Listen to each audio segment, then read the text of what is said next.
I think we are already live.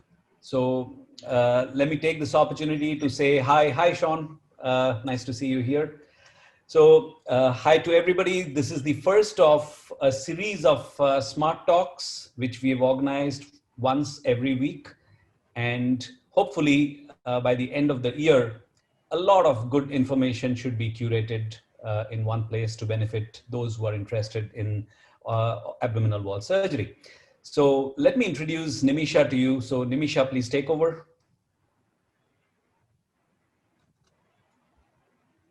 Sorry, just 1 second. Yeah. I'm just having a little bit of a network problem. Yeah. Hi, everyone. It's great to be here moderating this talk on this Saturday afternoon. And as we know, it's on mesh complications. And we have two speakers. Dr. Jignesh Gandhi is from Mumbai, and he will be talking about mesh explantation, take it out. Whereas Dr. Charlotte will be speaking on leave it in, keep it. And our expert commentators, Dr. Sean Orenstein. And on the panel, we have Dr. Rakesh Mohan Kattar from Delhi. And we have Dr. Danny Rosin. And we'll have Rod Jacobs from Australia. Great. Okay. So let's have Jignesh take over. Jignesh, it's all yours. Yeah. Good evening, everybody, and a special thanks to my overseas colleagues, Dr. Charlotte from Cleveland and Sean also from US. Good morning to both of you. And Sean, a belated happy birthday to you. I think it was 4th of August, if I remember correctly. And also a special hi to Danny. We are waiting for Rods to join us from Australia. This is going to be an interesting session, and my talk is going to be into two different parts.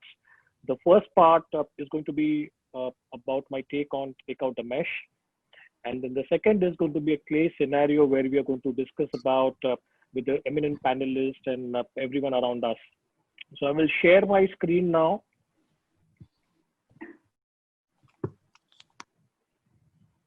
So I hope everyone can see my screen.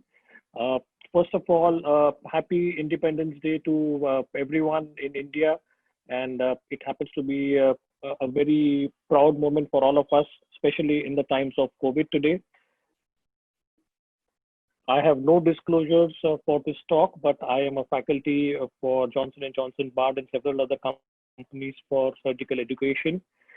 So this was a lady who prompted me to come out with this talk. So this was a case where she had this large hernia following an online only repair, and what was seen was this exposed mesh. She was 1 year post-surgery. She went to 3 centers of different tertiary primary care, and all of them advised her that she just needs to do dressings. Now, this kind of a patient, when it comes to you, you start thinking as a surgeon that what you should do and what should be the next option of treatment the patient should be having.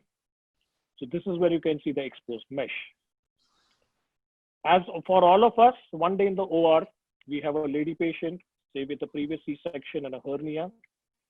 And intraoperatively, there are a lot of adhesions and there is an enterotomy. We've all gone through a scenario like this. Either we have seen one in the OR or we have probably done one.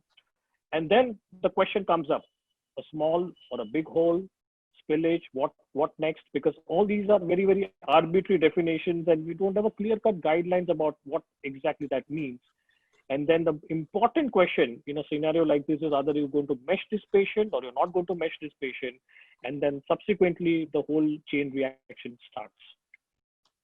And the second scenario which we face as a surgeon today in our practice is, can we as a surgeon choose what we want? Say I have a case of ventral hernia for a repair, maybe an onlay or a lap. There are choices available in the market, right, from polypropylene or composite or polyester base or EPTFE, PTFE.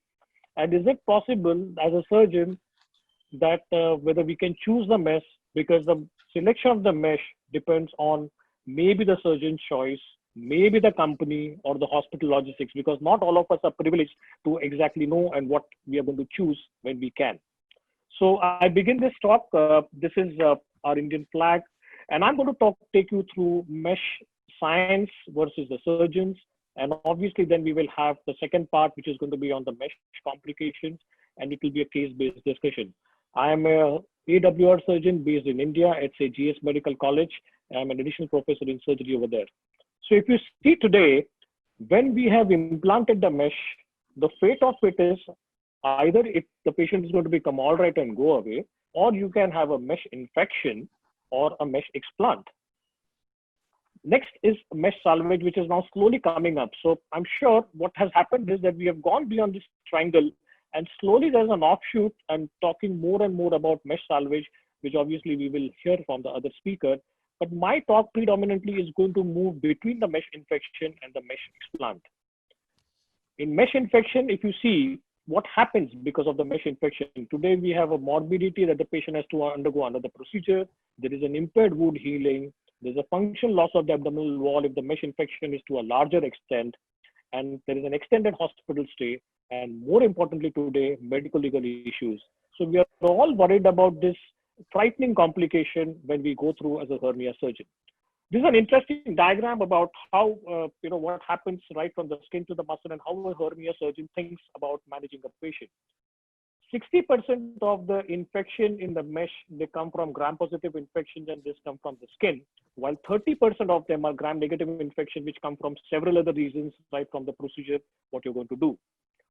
If I place a mesh in this plane, or if I place a mesh into this plane, or if I place a mesh into this plane at different levels, is it going to happen that my infection rate, because the skin is more closer, is going to be more if I'm in more proximity to the skin, or it's going to be less if I'm going to be away from the skin. But today you see that even an IPOM gets an infection. So it is not always true that we will have an infection, but it keeps on changing due to several other dynamics. Look at the CT scan of a lady patient recently seen by me.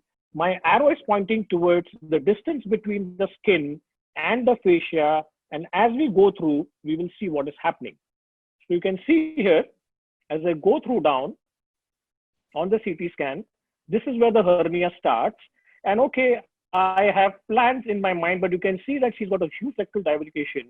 And as I go down, suddenly you can see that this lady has undergone a previous surgery for which there was a grafting done. And I planned that maybe I will do some component separation or maybe an IPOM because she has got a big graft in between. She's got too many risk factors. So as I come down, look at this. The graft now comes into the picture. And this is the area where she has a skin graft. And look at that, just about 3 or 4 centimeters below the hernial edge. What is happening is the graft is completely fusing with the skin. So now, whatever kind of an intervention I'm going to do this, like an onlay repair, this can be a disaster for this patient. If I'm going to do an IPOM repair for this patient, that is going to be a trouble for that. Scola is probably going to be an out. And maybe I'll have to think about some complex component separation technique. But then again, the proximity from the skin is what the surgeon should look at as we see these kind of cases. What are the reasons for explanting a mesh today? It gets explanted because of the infection, either a sinus or pus formation. The second reason for explant is typically in an inguinal hernia where the patient has got an inguinodynia. The third scenario where you can get an explant is, say, for example, you are doing a post-IPOM recurrence and you're going to do one of the AWR technique. The mesh comes in your way and probably you're going to take it out. Or it is immediately post-op, like a technical complication. And most of the times this happens when you're in the learning curve. And when we go through some of the case scenarios, I will mention about that. And lastly, not but the least, is the lost plane. Many times we have surgeons who are into the learning curve about the anatomy of the abdominal wall, and you get up into a wrong plane. So what happens after a mesh implantation? We start with that. Either you can have a shrinkage there, or a degradation, or leaching of the chemicals by the body heat. Today, I will take you through the few slides now that once as a surgeon, it's very important that we undergo and see what is happening to that explanted mesh under the microscope. And let me take out some of the key features, which I will make you understand the science of explantation and implantation better.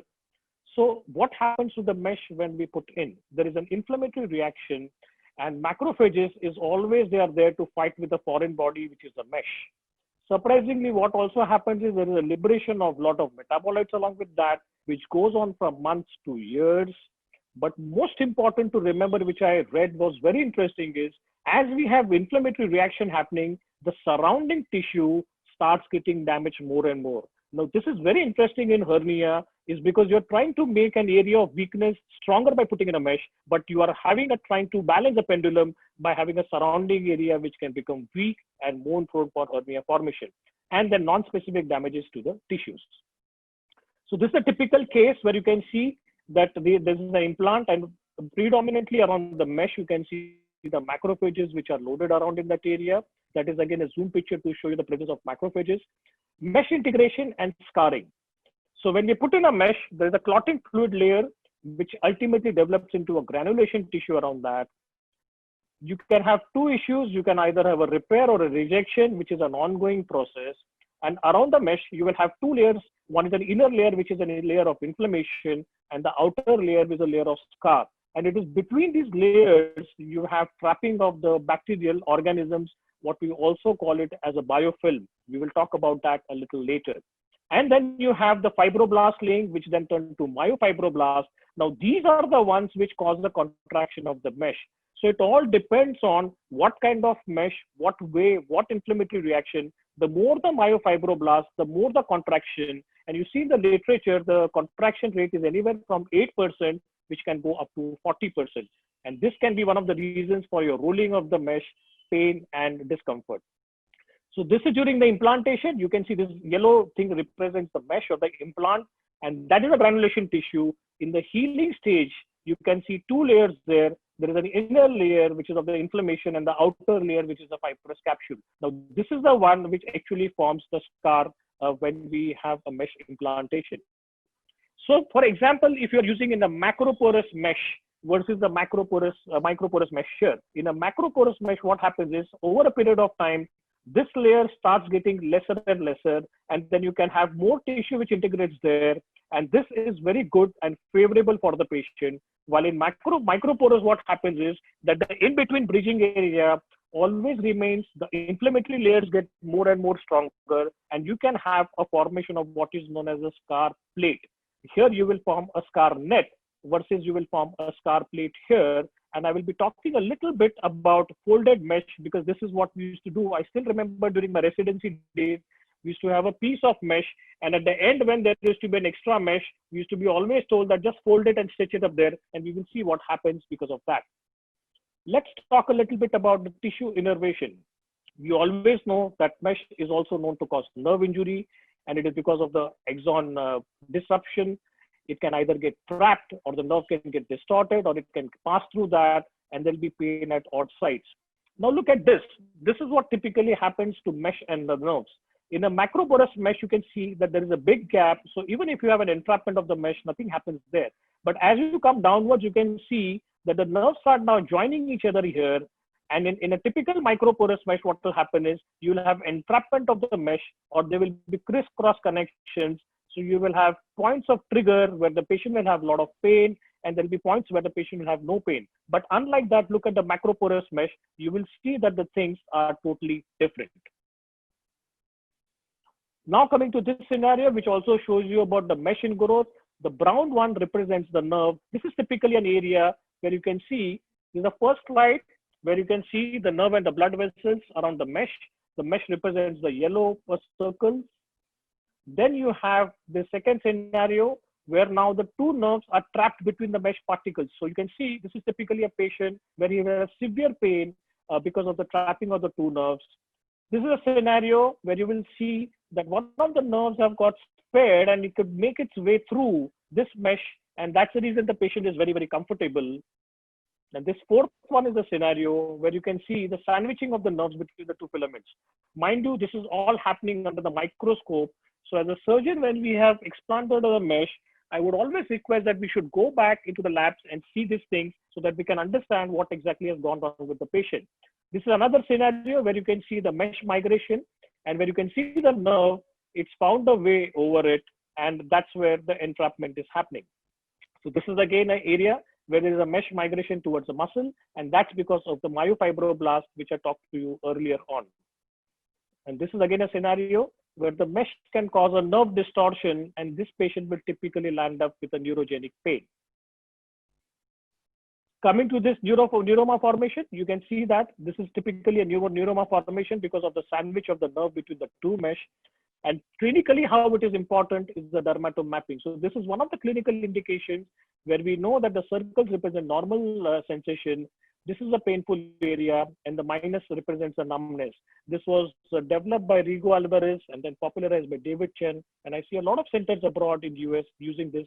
And in India also now we have started using this very, very successfully. Very quickly, just to going through the dermatome mapping, we all understand that we have three important nerves in that area: the iliohypogastric nerve, the ilioinguinal nerve. There is always a crossover there. And then you have the genital branch of the genitofemoral nerve. So as a surgeon, we need to understand the dermatome mapping properly. And we also need to understand about the SIN syndrome, where it is slow in onset, progressive and unrelenting. There is a micro compartment present, and the micro entrapment can happen in 90% of the cases.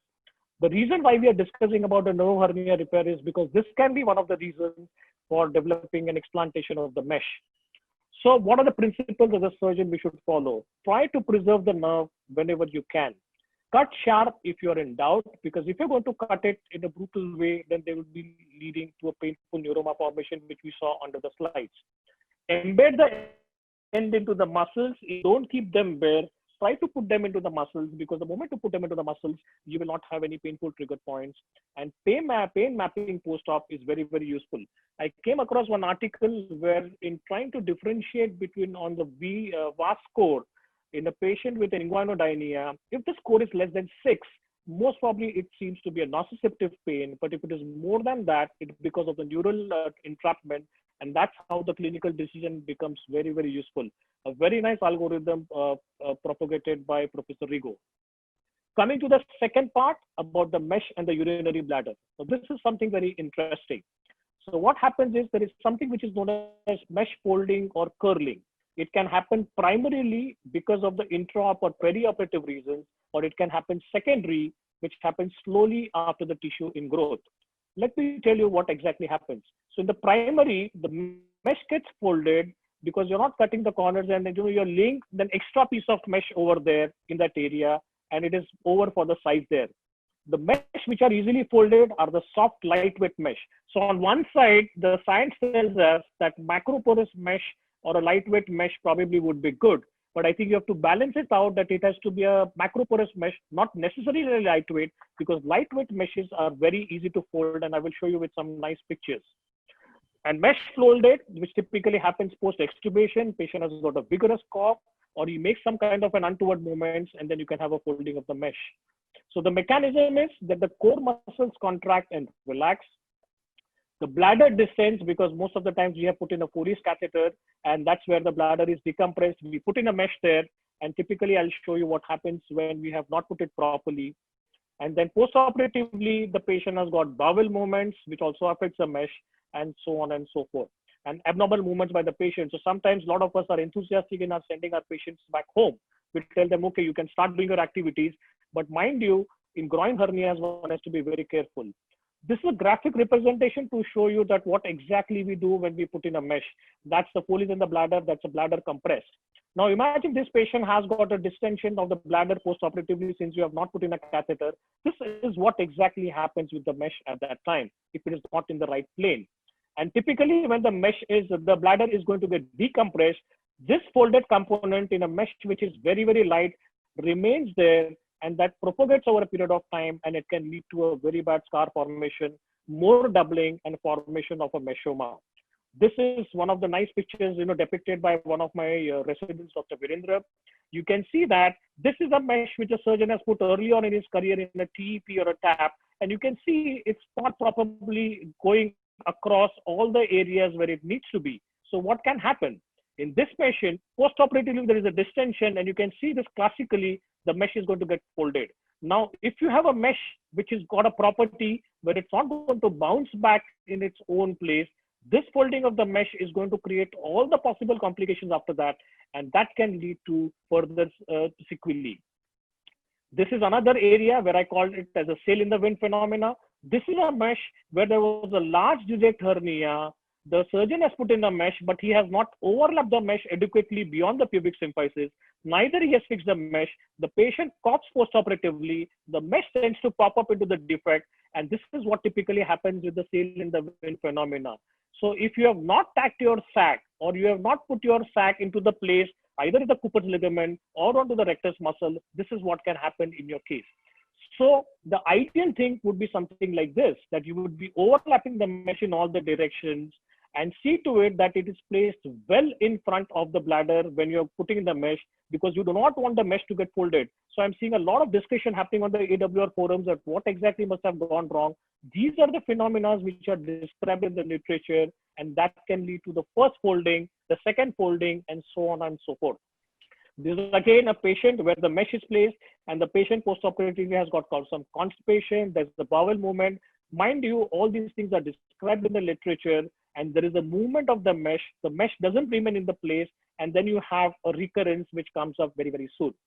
So typically in a lightweight or a large pore mesh, what happens is that you have a scar net formation versus the scar plate, which is very, very good. But you shouldn't forget that the movements of the bladder and bowel are going to be very crucial in this patient, and any untoward movement there can lead to a folding of the mesh or movement of the mesh. More the folds, more is the meshoma formation. But the stiffer the mesh, it will lead to more weakness of the surrounding tissue. So again, if you're going to put in a stiff mesh, more inflammation, the surrounding area is going to become more weaker, and then you can have something which is known as a mesh migration. So it's very, very interesting to understand this concept of how a surgeon has to balance between the light and the heavyweight mesh. The next part is extra mesh, and at the edge, please excise it and do not fold it. This is typically what you can look as happening. So you can see this is a piece of an integrated scar. And what has typically happened is the surgeon has folded this mesh over here. And you can see now this is a typical folded mesh. Now this entire thing leads to nerve entrapment, more myofibroblast. So what will happen is there will be more shrinkage and formation of meshoma. So all this complication typically happens when you have a folded mesh. And typically you can see the outline here. This is what we would not expect. So this extra part of the mesh which is placed in here should be excised. Maybe the mesh should have ended here and surgeon should have discarded this. This typically happens nowadays when we are doing our rectus dissection and putting in the mesh. You have to ensure that the mesh is nicely flattened, because if you don't do that, you may have reasons of problems, meshoma formations, movement of the mesh, and then explantation subsequently. Erosion of the mesh. This is again a reason where you have to explant the mesh. Now, why do the mesh erode or they migrate? There is something which is known as a primary migration. This happens typically because of the large surgical pocket. A classical example is a large direct hernia, say about 3 or 4 centimeters, where you can have a migration and inadequate fixation. So two disasters with that. You can have the sail in the wind phenomena. The mesh can migrate completely into that, or it can get folded. And secondary migration is because of the surrounding tissue. Let me show you this typical. This is a case where it is probably a migration into an IPOM defect, where there was a large IPOM defect. The surgeon has tried to put in the mesh. He has not put it properly, and there is a sail in the wind phenomena. This is typically a mesh where the mesh is off-central. Now, the mesh has migrated over a period of time because of the myofibroblast, because there was off-centering of the mesh. So why today centering of the mesh is so important is because you can have an off-centering. The mesh can migrate, cause a recurrence, and it can become a reason to implant. Again, the same phenomena of the folding of the mesh can also lead to an erosion into the bladder. And this is some of the examples where you can see that these are the tracts of the migrated mesh. These are the striated muscles. This is what represents the mesh fibers. And this is where you can see the tracts where the mesh can migrate into the different areas. This is again a classical example of the mesh migration into the vas deferens. As you can see here, the yellow dots represent, and this is where it has gone into the vas deferens. These are again the microscopic pictures. This is again mesh migration into the fallopian tubes. And coming to mesh and the blood vessels. So having understood about what happens there, major vessels are always spared. This is what the literature says. So many times, I don't know, I would like to have the opinion about the surgeons on the platform a little later, that major vessels are spared in the groin hernia. So how many times would you see a mesh getting trapped onto the iliac vessels? We will discuss about that. Capillaries and small vessels around it are the ones where the mesh can get trapped into, and usually the major vessels are spared. and the distal blood supply always circumvents the mesh. This is what happens typically in the phenomena of the blood vessels. And typically in the vaginal mesh erosion, it happens at the apex because of the less vascularity. This is of importance to the gynae surgeons, where they use a lot of mesh in that area for lifting up the angle. Look at this explanted mesh. Any guess what kind of mesh it is? So looking at the shape of the pores, today probably we can predict that what kind of mesh it could be. And if you see, there's a direct correlation between the porosity. This is something which is known as a textile porosity, and this is which is known as an effective porosity, where you will have the scar formation, the granuloma formation over there with no scar bridge, and the tissue ingrowth, if you say typically, is better for hexagonal pores, a little less for square pores, and a little less for diamond pores. So as a surgeon, if I have to choose in a mesh where I want that it should not get expanded in the future, I'll probably use a hexagonal pore mesh. So the pore size determines the integration of the mesh. If you have selected the wrong pore size, you have a higher chance that your mesh can get explanted. So coming to the next part of it, which is about the mesh explant predictors. Today, if you see, multifilament polyester mesh have the highest chance of getting explanted, and so is the composite. MRSA colonization is again a risk factor, and we talked about the distance from the skin to how far the mesh could be, because 60% of the infection is from the gram-positive. Active smokers, higher chance of mesh explant. And typically, if you have a mesh-enteric fistula, this patient can get infection in the mesh, but their chance of getting the mesh explanted are going to be very, very high. If at all you're going to explant the mesh, there is a concept of partial or complete excision of the mesh. Partial excision of the mesh, it predisposes the patient to chronic infection because you're still going to leave some foreign body behind, and there'll be a higher incidence of fistula or hernia recurrence. So by and large, most of the times it is to be avoided. But the problem with the complete excision is that it typically happens in a chronic wound status, and then you can have a lot of collateral damage. So again, as a surgeon, we have to balance when you're going to explant the mesh between partial and complete, because if you're going to do a complete, there will always be a risk of collateral bowel damage. Now, do you decide that you're going to do, there are some pearls given very nice by Professor Todd, and he says that the optimization starts right from pre-operative.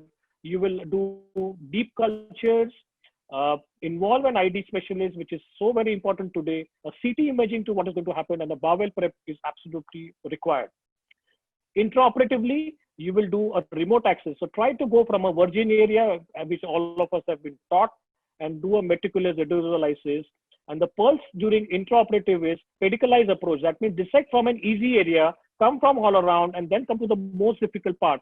So do not try to focus your interest. Maybe you can put in a small dye inside there, see where there is a communication, come from the periphery to the center, your excision will become more and more smoother.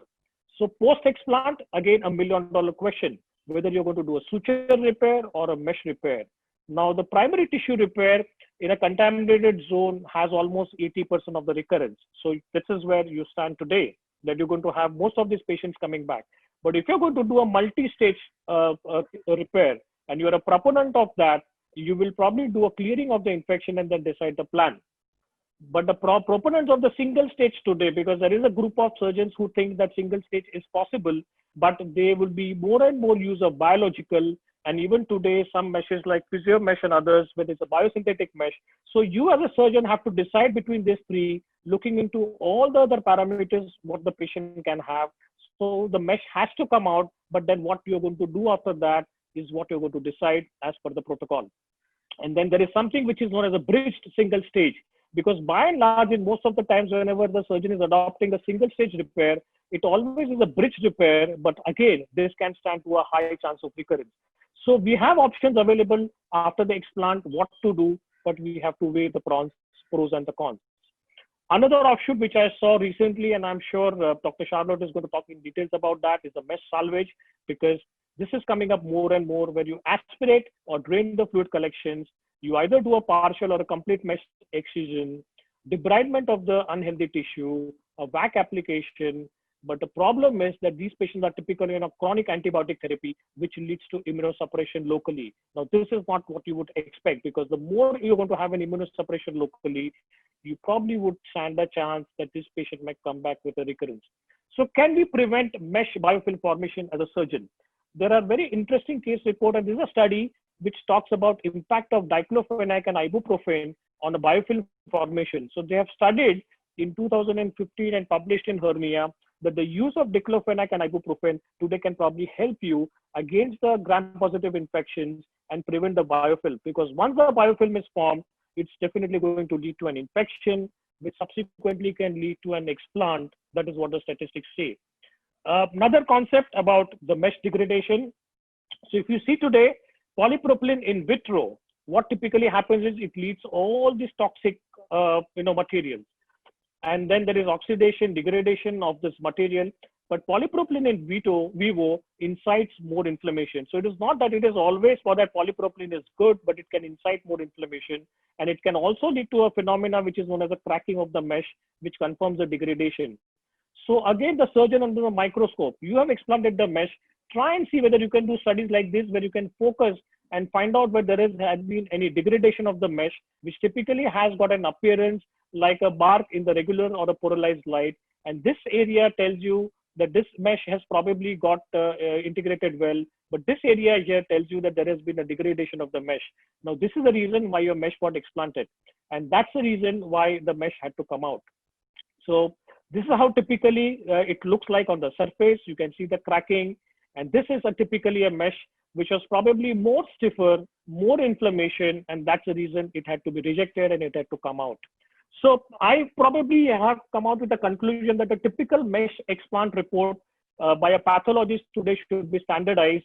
And the factors which they should talk about are what kind of inflammatory cells they have seen. So it's always good to go to the microscope, discuss that and mention about that, because if you have macrophages, you know that this is good, there's some active problem which has gone on. If you see more and more of giant cells, then it's probably going to be a chronic problem. Please also talk about the mesh relationship with the nerves, because maybe this information I think could be useful from the medical legal point of view, where the mesh has probably come out because of some pain reason. Then the mesh and the blood vessels, maybe whether you have encountered a major blood vessels, you have removed a mesh in a TP, there was some kind of a bleeding. So the mesh always will, the pathology report will always talk to you about that. Whether the mesh was folded or not folded, because I showed you some of the pictures where typically you can see that folding of the mesh, which also becomes very useful.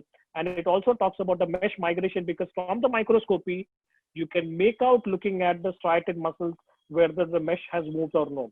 So these are the things which I think a pathologist should report today, and a surgeon should ask for these kind of reports, because this will then make it very standardized, because we just explant a mesh and send it to our pathology department. We just see one-liner report that, okay, the mesh was seen. We never go into the details of all these things. I think more and more surgeons, if we understand the science behind it, probably will be in a better position to treat our patients in the future.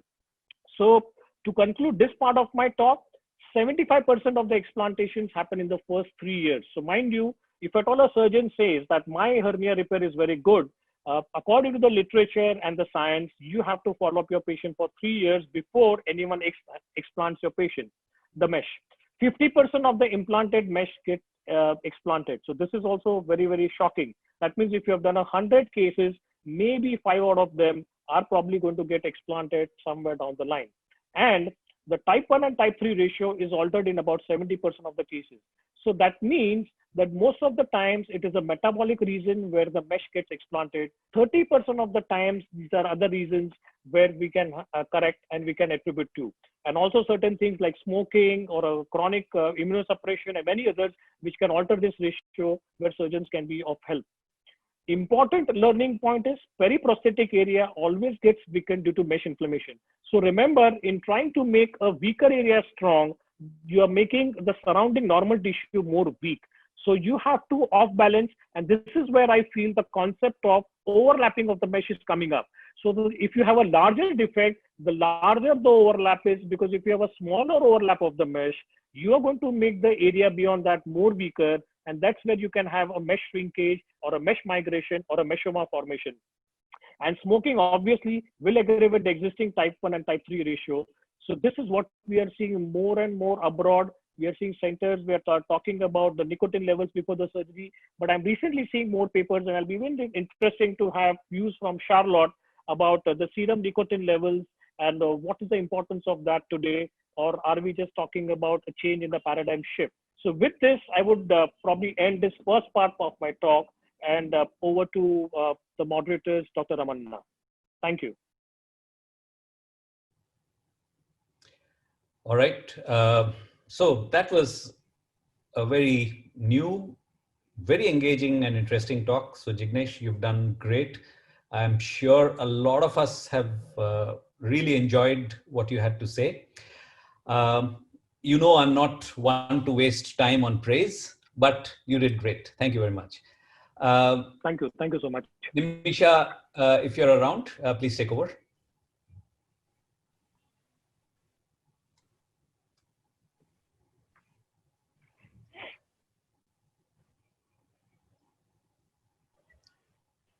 Okay, so I don't know, Nimisha is she's not there, it seems. All right, no problem. Ramana, she's not there.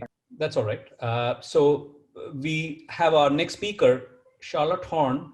Charlotte is a surgeon who trained in Cleveland Clinic with Mike Rosin and team, and now she's shifted to Hershey, where, you know, we have our friend Eric Polai. So she's going to start as a consultant in Hershey soon. And so Charlotte is going to talk on mesh complications. Keep the mesh. Charlotte, all yours. Awesome. All right.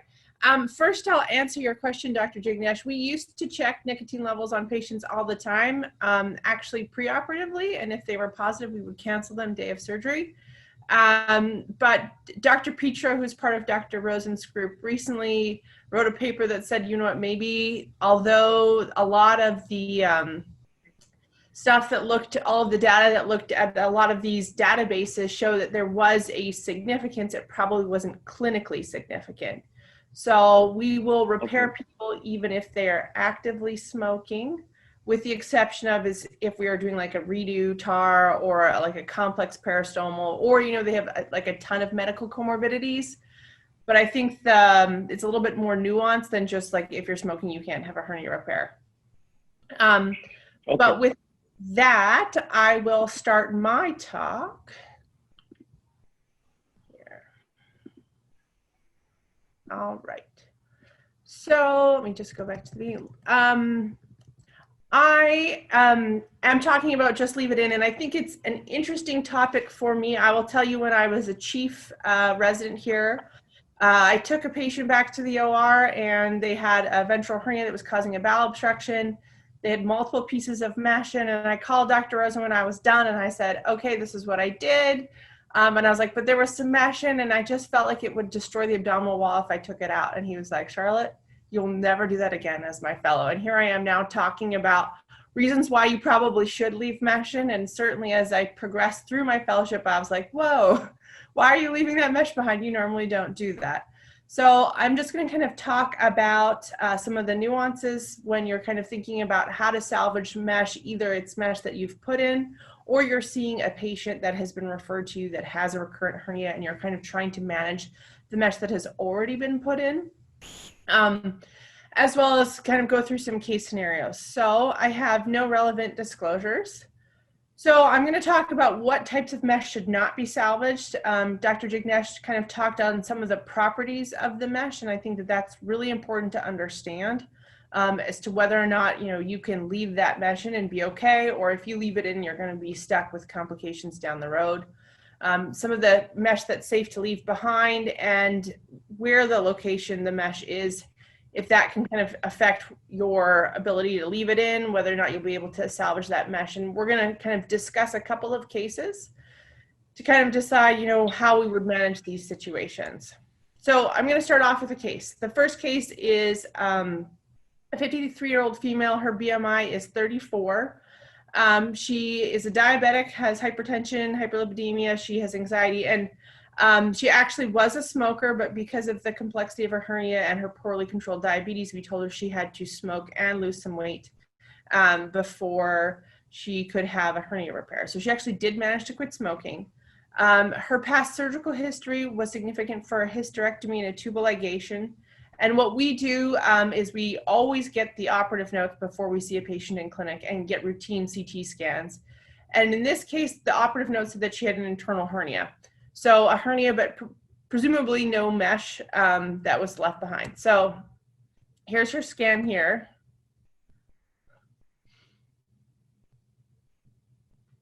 And it's just like a huge caveat. Most of the reconstruction that we do are open, complex abdominal. So a lot of like very, very tar heavy, really not a lot of retrorectus. But I just want to point out something on her scan here. You can see when I was kind of reviewing this prior to doing her surgery, whoops, there was a little piece, like her abdominal wall just didn't look quite normal. On the right side, oh, it's not going to stop. If you can see it on the right side here, you can see there's like a little bit of waviness to her abdominal wall. And I like reviewed all of her op notes and I was like, this doesn't seem right, right about there actually. So, you know, presumably she only had an internal hernia, but when we went into the OR, we found a 4.9-inch piece of polyester mesh. It was pretty much only on the right side, and it was in the intraperitoneal position. So my question for the audience is, what would you do? Would you leave it in? And our plan was to do a TAR for her. So that was our plan. Would you leave it in? Would you take it out? How would you manage a piece of mesh, that type of mesh in that position? So obviously, Charlotte, I'm taking that question. So a polyester mesh has no business being inside the peritoneal cavity, and there's going to be a breach in the posterior rectus sheath and peritoneum. So we got to take that mesh out and then figure out how to bridge that gap in the posterior rectus sheath and peritoneum. Awesome. So that's actually what we did. So I'm going to start my talk off with saying infected mesh should always be removed in entirety. I think that, you know, there's, again, a huge asterisk to this. A lot of this is a lot of nuances, but if you are being referred a patient that has some sort of infected mesh, I think that it's the safest thing to just take it all out. Because again, op notes in this first situation may or may not be accurate. A lot of times you don't know what mesh is there. And although, you know, taking out a piece of mesh that's infected that someone else placed is a little bit different than kind of managing an infection of a piece of mesh that you have placed. So in general, I would say everything that's infected should come out. And when you're operating in a patient that you've been referred to that has an infected intraperitoneal piece of mesh or an onlay mesh, all of that comes out, all of the tacks come out, all of the sutures come out, because you kind of have to set them up for the hernia repair that they're going to get long-term.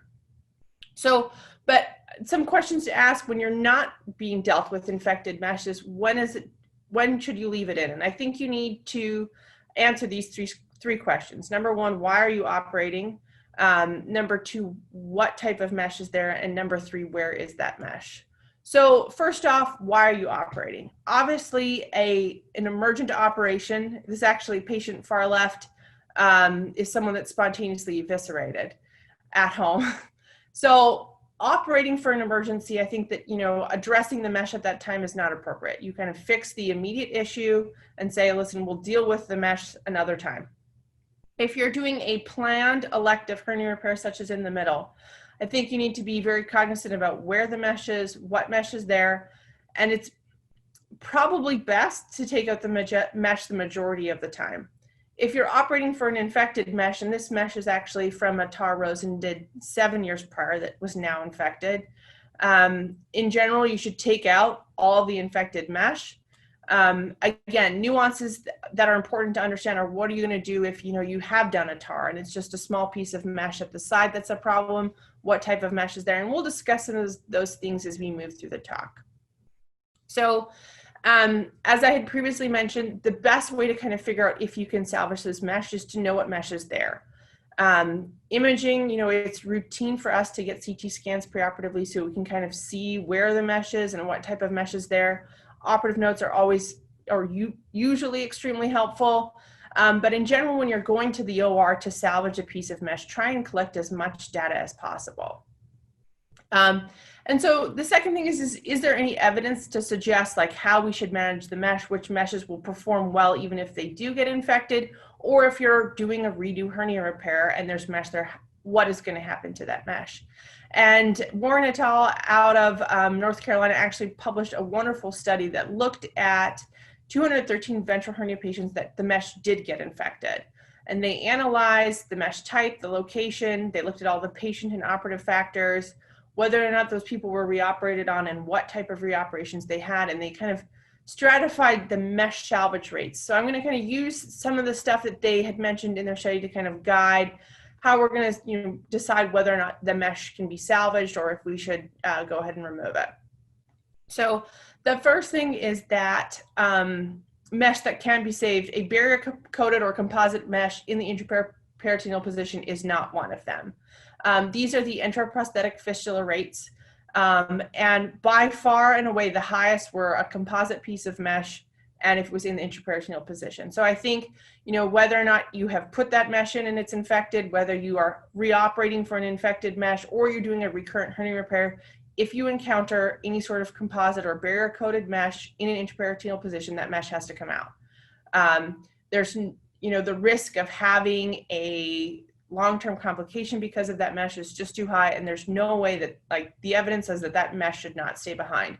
And in general, those meshes come out fairly easily, with a huge caveat to if there's any sort of polyester, sometimes that can cause a problem. But I think that in general, it is worth the potential morbidity to your posterior sheath to remove that mesh if you can, or you should just remove it. There's no if you can, it's just kind of deal with the complications of mesh removal. What they did show here is you can see that the mesh that performed the best was always the macroporous polypropylene mesh. So I think that if you're trying to salvage a mesh and you know that you have either put in a macroporous polypropylene mesh or you have a piece of macroporous polypropylene mesh already there, that's probably safe to leave behind in something that can stay there.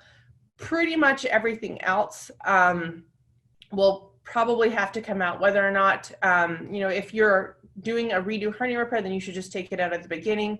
If the mesh is infected, I would say if you're dealing with a heavyweight polypropylene mesh, sometimes we're able to salvage that with long-term antibiotics, debridement, and a wound vac. But oftentimes, when that doesn't work, that mesh gets cut out. And the easiest way to tell something that can be salvaged versus what cannot is if it's unincorporated. When you're kind of going back into breeding things, chances are that mesh is probably not going to incorporate. So cutting out the unincorporated mesh is something that you'll end up having to do to salvage the rest of the mesh that's there. So other sort of mesh salvage pearls. So when you are operating and someone has a polyester mesh, in general, that will destroy the posterior sheath. So when you're thinking about, whether or not I can save this mesh, or I need to take it out, if you're going to do a TAR and have a large defect in your posterior sheath, then you may have to kind of weigh the risks and benefits of kind of keeping that polyester mesh in. And something that you can kind of use to guide that decision is unincorporated mesh always should be removed. Well-incorporated mesh, it's probably safe to keep, and something that may be able to be managed. So let's move on to a second case. This case is a 45-year-old female. She has a history of diabetes, hypertension, GERD, and depression. She had a hysterectomy that was complicated by a pretty nasty surgical site infection that was MRSA positive at an outside facility. And because of that, they did some serial debridements, and she eventually developed an incisional hernia repair. And they actually did a simultaneous preperitoneal sublay and an anterior component separation, both with a Pro-C piece of mesh. She has been on and off suppressive antibiotics because she's had a chronic wound infection. She's had another IND after these meshes were placed, and she was on suppressive doxycycline, and she was switched to Vanc, and she actually had a recurrence of her cellulitis. So this is her CT scan here. You can see that there's a large fluid collection. She actually had a drain put in but came back to us because she had more erythema on her incision and her drain just stopped working. So my question is she has 2 layers of mesh. One is preperitoneal and one is an onlay. Would you remove only the mesh? And you actually, not on that scan, but there's a drain that's kind of sitting right in that pocket. So you'd be able to tell kind of which layer is infected. Would you remove only the obviously infected mesh? Are you going to remove the preperitoneal mesh only because that's right where the fluid collection was sitting? Or are you going to go through and take out all of her preperitoneal mesh and all of her onlay mesh? Ramana, Rod Jacobs, yes. Good evening, everyone. So, Charlotte, because it's Proseed and it's got a coating on it, it's never going to get uninfected, unfortunately. And so if you can, technically, you should probably remove all of the meshes. But if some of the preperitoneal mesh appear to be well incorporated, then I'd be inclined to try and leave that behind. But she certainly needs to have the wound opened up, the onlay mesh removed, and then some sort of negative pressure wound treatment. So what we ended up doing actually in this case is, as you said, like it was the preperitoneal mesh that was like the drain was lying right on top of the preperitoneal mesh. And unfortunately her preperitoneal mesh was like just stuck to her bladder. So we took out all of the preperitoneal mesh, and the onlay mesh actually looked like it was fairly well incorporated. So we ended up excising a large chunk of it that was obviously infected, but left a little bit of that behind. I honestly don't think the end of her story is there. And I wouldn't be surprised if at the end of the day, more of her onlay mesh has to come out. But again, I just wanted to identify some of the nuances that you're like, okay, well, this is definitely a Proseed mesh. It needs to come out. But, her mesh was so adherent to her bladder, very close to her iliacs. And we were like, well, maybe, that mesh has to stay behind, and you kind of have to learn how to manage things that are technically safe and things that are, will require some expertise to kind of decide when you shouldn't leave the mesh behind. And these decisions are often very difficult. So I think, as seen in this case, in terms of mesh salvage, position matters. Again, as Warren and colleagues kind of demonstrated, if you have, this kind of looks at the first graph is the mesh salvage rates, and it was like a complete mesh salvage, and the graph table below looks at whether or not it was complete or partial, so it includes both. And as you can see here, the macroporous polypropylene mesh was salvaged 74% of the time, like complete salvage, and the macroporous polypropylene mesh was at least partially salvaged in almost 89% of the time. And these are patients that have actually had a documented prosthetic mesh infection. So I think it is fairly safe to say that if you have a piece of macroporous polypropylene mesh, that mesh could either be left behind when you're doing recurrent hernia with some caveats to that. But in general, if you have a piece of infected macroporous polypropylene mesh, then opening, debriding, negative wound pressure therapy, and suppressive antibiotics is something that will probably get you into a situation where you can actually salvage that mesh. And I think our criteria for whether or not, we need to kind of start cutting back some of that mesh is you kind of surveil these wounds over time. We normally see people back in clinic at least every 2 weeks, if not every 1 week, and then kind of hope to see that mesh granulate in. And if at any time the cellulitis gets worse, that they start to have any sort of systemic signs of an infection, or you see that the mesh is not incorporating, then that's how you kind of determine what mesh can no longer be salvaged, and that mesh will come out. And oftentimes it does mean a recurrent hernia, but you've done your best to try to salvage that mesh. And that is a piece of mesh in a position that's probably worth salvaging if possible. So what to do when you encounter a piece of macroporous polypropylene mesh in the retromuscular space when you are doing a recurrent hernia repair. And I think in this case, a lot of times it's there because they've had a previous posterior component separation and or a TAR. And in that case, I think it's, you kind of have to decide what is the morbidity of taking that mesh out. And I think in these situations, a lot of times we actually do leave that mesh in simply because, your posterior sheath is now very adherent to this mesh. Oftentimes, if you're operating just for a recurrent hernia, then it's probably, and it depends kind of where the defect is. If it's a lateral defect, chances are that mesh is probably well incorporated. So oftentimes we'll use that as the posterior sheath, simply because removing all of that mesh can cause a huge defect in your posterior sheath. And so you're kind of stuck with a situation where you either have to bridge something because you can't get your posterior sheath closed, or you have to do a vicryl or a mesh on mesh situation. And that definitely has some operative morbidity to it. And I think, it's pretty unclear as to what is the vascular supply of the posterior sheath. And so if you have a well-integrated, it appears to look okay, piece of macroporous polypropylene mesh when you're doing a redo TAR, then that is actually safe to leave behind. The only thing I will say is we normally use a dissolvable suture to close that. I would use a permanent just to sew the permanent back to the permanent. So last case here, you have an 82-year-old male. He has a history of Parkinson's, gastric reflux, coronary artery disease, and he actually had urothelial carcinoma of his bladder. He's had a cabbage and a robotic cystopractictomy with an ileal conduit and developed a peristomal hernia. And we did the original peristomal hernia repair with a stratus piece of mesh. It was a keyhole peristomal repair, and unfortunately he had an early post-operative high-grade bowel obstruction and had to undergo an XLAP and lysis of adhesions.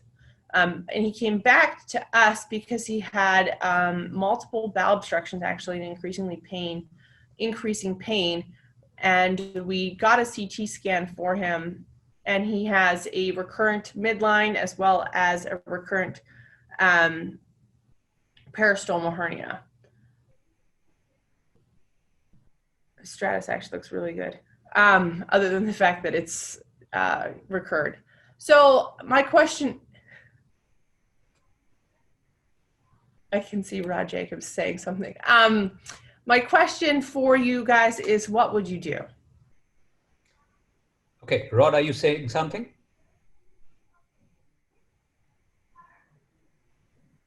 My comment was that the status. Sorry, couldn't hear you. Could you repeat that? He's still muted. Stratus looked good, but it didn't work. Yeah, so what are you going to do? That's the question. I'd leave it with Dr. Rosin, but I'd probably redo the laparotomy, and you might want to reconsider resiting the ileal conduit. And again, you'd look and see what stuck to what and remove what you could and leave what you can behind and reuse what's there, especially if the stratus is looking like it's formed its own new fibrous layer. I wouldn't be inclined to take anything out that you didn't have to. Would you put another piece of mesh in, or just use the stratus? That's a great question, and I don't know the answer to that. I think I'd have to look and see what it felt like at the time. I've gone back into... Sean. Let's ask Sean. Sean, can you unmute yourself, please? Hi there. Well, I'd have to see the CT again. I didn't see much of a midline component. Certainly the peristomal was there. And the thing is, with an ileal conduit, it's really hard to move the ileal conduit to other areas. So for many peristomals these days, especially ileal conduits, I try to stay out of the abdomen. In fact, I've been doing most of these as onlay repairs to avoid too much work in the abdomen. I see the midline component there. Yeah, for this one now, seeing that lower midline there, I probably actually would go retrorectus and try to keyhole around the peristomal there. If they don't have any midline component, I try to stay away from the abdomen and just do an onlay with macroporous polypropylene, and it actually works quite nicely for ileal conduits because you can tighten that down pretty nicely, the defect itself, because it's only liquid going through there. It's not thicker other stool going through there for like a colostomy. And so again, it's just a way to avoid mesh in other areas and keep you out of the abdomen, and also keep you from messing around too much with the ileal conduit, because last thing I want to do is injure a piece of bowel, that conduit, with a very limited length. There's no excess like there is with an ileostomy or a lot of colostomies. So did you say you would do retrorectors first, or did you say you would do onlay first? I kind of got confused. So yes, so let me correct myself. Before seeing that lower midline component, I was just going to do an onlay, but now that I see that lower midline, so there's a midline ventral hernia and a peristomal hernia, so then I would go in and do a retrorectus and take care of both the midline component and the peristomal at the same time. Okay. So would you do a TAR? I don't think a TAR would be necessary for that. There's, when you talk about retrorectus versus TAR, there's the alpha carbonyl 2:1 ratio, which I think can be a useful guide. But at the same time, if I can get that fascia closed without the need for lateral dissection with TAR, I'll just stay with a retrorectus. I've had plenty of hernias that don't meet that 2:1 ratio, but I can achieve fascial closure without a TAR. So if I can avoid a TAR, there's just no need for further dissection. Even with a peristomal, unless that hernia is at the semilunar line, that is, if it is sort of mid-rectus, yes, I may not be getting 5 centimeters of overlap every single time or more, but if that hernia is not the semilunar line, it's hard for that hernia defect to expand out laterally. So I'm comfortable with keeping my mesh confined to the retrorectus space. That said, if that hernia is at the semilunar line and there's disruption there where it perhaps dissects into the obliques or out laterally, then I will do some degree of transverse abdominis release or get into the pre-peritoneal, pre-transversalis plane there to get wider overlap. Okay, shut up, yes. The other thing, that this is an 83-year-old with lots of comorbidities and probably a somewhat limited lifespan, and perhaps this is a case where 50 is enough and 51's a waste. Yeah. Well, so we went for it. Full disclosure, we did a redo TAR in an 82-year-old. And we were both, so I did it with Dr. Petro, pleasantly surprised that the stratus actually forms not a lot of adhesions. And so doing a redo TAR, and I think this is one of the first ones that they have done at the clinic. It was kind of nice to not have to leave a plane basically. So, and we ended up actually, there was enough length on the ileal conduit that we actually sugar bakered the conduit and put in just a small 30 by 30 centimeter piece of medium weight macroporous polypropylene mesh. So the reason I present this case is a lot of times there isn't a lot of data about what to do when you encounter these biologic or biosynthetic meshes, and can they be salvaged? There really is a porosity of literature as to exactly what to do. And I think, there has been more than once that we have gone back and done a TAR on a patient that's had phasics that's been there for well over 2 or 3 years, and it's still there. And so, truly how long these meshes last and how they act is still something that I don't think there's a lot of data that can tell us exactly what to do. But I think that in general, if they're not infected and they look like they're, well incorporated and doing the job that they should, they can probably be left behind. Every single time we're taking out a piece of phasix, it's because it's kind of balled up in the abdominal wall, not in the right position. And sometimes it can be utilized as the posterior sheath. So I think that, until there is a lot or evidence about what to do and how to salvage these biosynthetic meshes, probably err on the side of taking them out if you can. But in general, if it looks healthy, well incorporated, it's not infected, and there's a significant morbidity associated with taking it out, then, it's probably something that is safe to leave behind. And hopefully, eventually we'll have some data that kind of helps decide what to do in these situations. So in summary, I think all infected mesh should always come out. Well incorporated mesh is probably safe to leave, whether or not you are kind of managing a long-term wound infection or you are doing a recurrent hernia repair. If you can get that mesh to incorporate well, probably you will be okay. And in general, when you're kind of reoperating or doing a recurrent hernia, you have to kind of decide the risks and benefits of leaving that mesh in. I would say leave the mesh in only if the risks of taking it out greatly outweigh the benefits. So if you're going to have a huge defect in your posterior sheath, any sort of other injury to bowel, bladder, or vasculature, then it's, that's probably safest for the patient to leave that mesh behind. But do everything you can to take that mesh out if it's safe. That's it. All right. Thank you very much. That was really a very, very nice talk. And I open the floor to Sean, our expert, to give us his views about both Jignesh's talk as well as Charlotte's talk. Sean. Well, good morning from Portland, Oregon here. I guess it's afternoon, evening there in India. I want to thank you for the invitation, Ramana, and happy Independence Day to everybody there. Wonderful talks by Jignesh and Charlotte. And Jignesh, I love all the science that you showed there. That's one of my passions, is not only what I used to do back in the lab, but seeing and learning new science as it relates to hernia repair and mesh in general. Both talks just gave a wonderful amount of information for hernia repair in general, as well as with mesh. A couple things that I was taking some notes as both talks were going on. Something I'd like to highlight that Jignesh already talked about, and that's about having a flat mesh, whether it be at the time of implantation, what can happen if that mesh becomes unflat, if you will. And this relates a lot to ventral, but that also translates to the groin repairs as well. One of the things that can happen is, he talked about mesh contraction.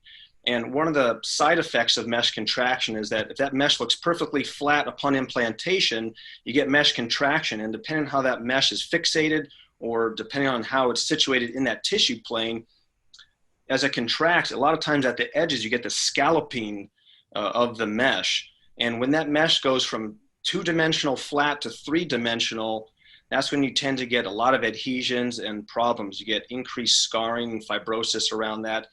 And that's where you tend to get a lot of problems. And the best example of this is with a lot of composite meshes with, say, EPTFE as the anti-adhesion barrier, and then you have a polypropylene component of it.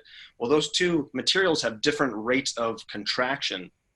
And you'll get increased contraction of the deeper PTFE mesh, and that scallops the edges and shrinks down, and then exposes raw edges of polypropylene mesh. And that's why you get all these adhesions around the outside of that. You get mesh erosion, sometimes fissilization with a lot of those particular composite meshes.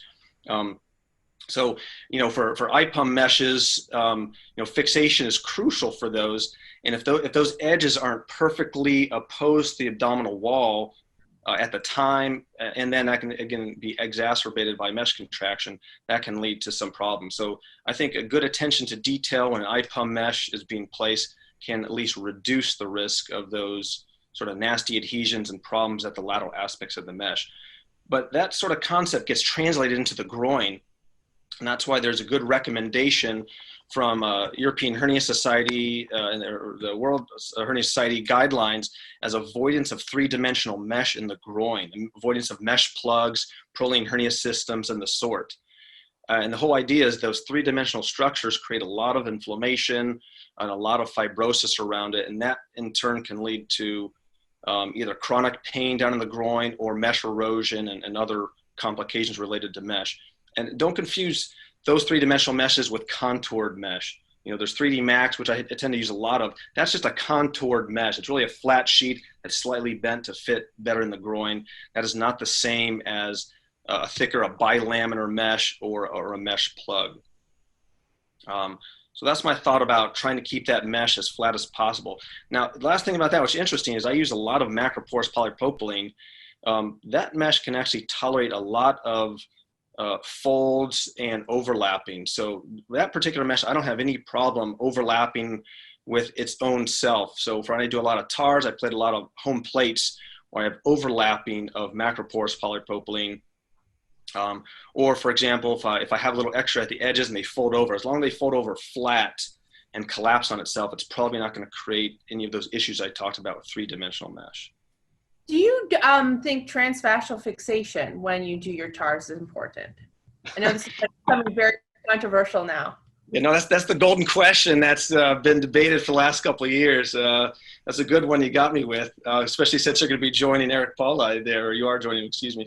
I'll tell you, we fight or we argue about this all the time because he does something very differently than what people are doing at the clinic. And so we always like talk about, you know, what's going to happen when I get there. Yeah, I'm actually love to see all the infighting that you guys have with that. So, you know, it's funny, the argument with that is that, you know, when I was a fellow at Case Western, I trained with Mike Rosin and Yuri Nowitzki, and both have similar, you know, concept with hernia repair, but there are also some stark differences. And one of the big differences is in transfascial fixation. So I was lucky enough to get the best of both worlds. And I've been a fixator for much of my career. But that said, I actually have been drifting away from too much fixation. So to answer your question, for TARS, I really don't do too much fixation these days. I still do if I feel like there's some tension on the fascia, you know, before I approximate the fascia, then I may do some lateral fixation. I really been trying to get away from excessive fixation. Retrorectus, I do still like fixation for most retrorectus, just because I think there is a little bit more tension on both the posterior and the anterior fascia. So I tend to put, you know, maybe one top and down and 2 or 3 on each side for retrorectus. Unless, you know, sometimes we get these nice retrorectus, which are like 10 centimeters on each side in these older patients with stretch out abdominal walls, then I do avoid it for those particular cases. So I'm kind of mixed, but I've been evolving. Ask me that question again, Charlotte, another couple of years, and we'll see if how my answer changes. It's also hard when I'm getting crap from my friends and colleagues that give me a hard time about putting fixation in. So. All right. So Jignesh has some case scenarios. Let's see what's he got. Okay. So Jignesh, So before I just start that, already. So just try and make it a little compact. Yeah. So I have about 8 to 10 cases, and just before I start with that, the comment to Sean is a lot of us. I have seen the literature and the discussion of the AWR group. Whenever I have seen a problems happening with the mesh moving around or a recurrence, it's always post TAPP. And my perception is that the TAP surgeons probably see the folding and the relationship of the mesh and the bladder better compared to a TAP surgeon. That's what I feel. And that's where the folding concept, which I mentioned about when the bladder gets distended. So maybe it's true or it's not true, but this is just a food for thought.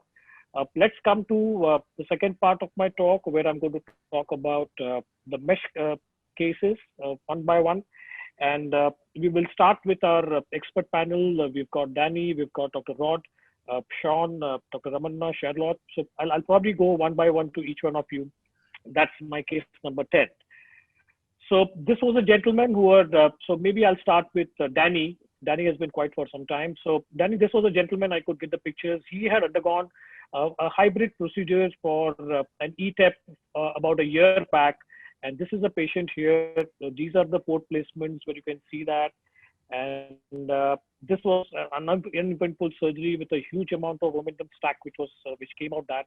And you can see this is 1 year later.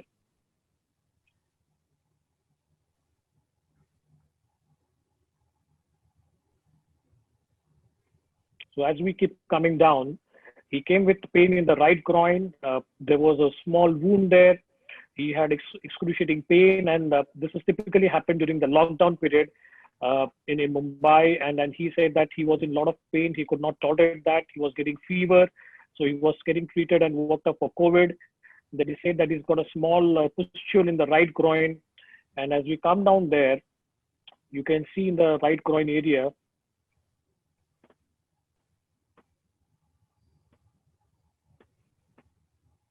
so this is where the stranding starts. These are the fixation tags. And you can see there's a first collection of the fluid there, which is the TEP component. And there's a large collection over there, which is on the outside. And this is where it was communicating with the skin, and there was a small opening when I saw him. So how would you like to proceed in this case, Danny?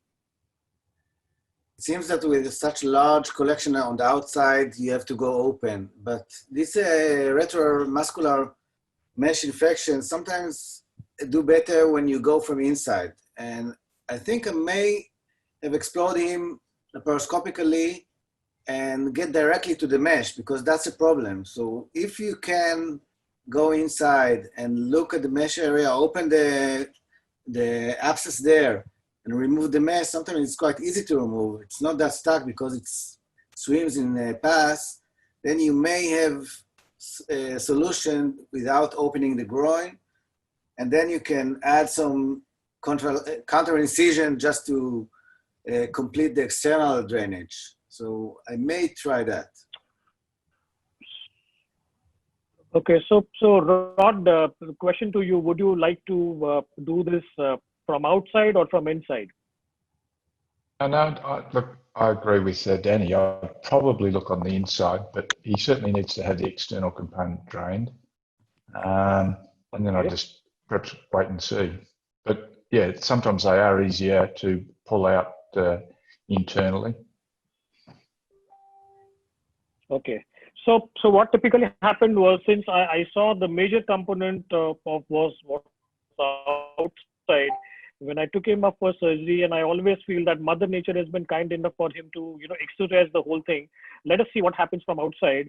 And what typically happened was that we could go very comfortably inside, and we had kept the hybrid plant ready for this patient. We went ahead with the explant from outside, and this is where you can see the entire mesh coming out with all this trackers intact. It was very easy to go from outside because it was already pointing out at the deep ring. Retrospectively, I felt that if I would have from inside, I would have probably opened up the peritoneum and damaged and made that contamination, because I'm going to discuss another case. So this case probably tells us that if major component of the fluid tracking is outside, one should probably try from outside and see whether you can get ahead, because you've got a nice seal. You know the history, that there has been an ETEP procedure done. There is no breach of the peritoneum. Coming to his culture reports, he grew MSSA positive culture, AFB negative, atypical negative. Dr. Sean, what would be your antibiotic protocol for this gentleman? Sean, are you there? I mean, if somebody is just for MSSA, non-MRSA, that's a standard ANSEF or cefazolin. Okay, because for an Indian scenario, most of the times, Dr. Ramana, any comments about atypical? Well, typically these have atypical mycobacteria because of reuse of tags. We all know that. I think this is pretty much common. You have to remove those tags, and yeah. So in this case, Dr. Ramana, I did ask the primary surgeon, and it was a 15 new one which he had used. So probably, are we happy at 1 year just having a positive report of MSSA, treat for that, and that's it? Or you need to still put him on treatment for atypical? I would lean very heavily on atypical. I would definitely do that. Okay, fine. Otherwise, you would rarely have an infection in TEP. Right. Okay, so coming to the next case, this is a story of a young boy. Charlotte, probably you can take this case. Story of a young boy. We are live on Facebook, so please don't show any genitalia, okay? We'll get thrown out of Facebook. Okay, no problem. So I have covered up everything, don't worry about that part. So story of a young boy, open groin hernia repair. 3 months later, he gets a wound discharge from the wound. He's put on antibiotics, there is no response, so the surgeon decides to explant the mesh. Now he puts in a new mesh at the time of explantation, which is very surprising, and he puts on a macro. Once the boy is moving around with the drainage bag, and can you hear me now? I don't know if it's me or if it's you. Everybody else okay? Yeah? Can everybody hear me? Yeah. Now you're back. There was a little problem in that, but it was there now. Okay, fine. Okay, it's fine. So this is what happens in short, and this is what is happening, Charlotte. So what happened? So he came to me with this picture there with the drain, which is draining for 6 months with this discharge there. How would you like to proceed, Charlotte? How much is the drain putting out? It's about 50 to 100 mils per day, and it is clear serosanguinous, but he's moving around with that. He's got no fever, no spikes. You can see no inflammation, but it's about 50 to 100 mils per day.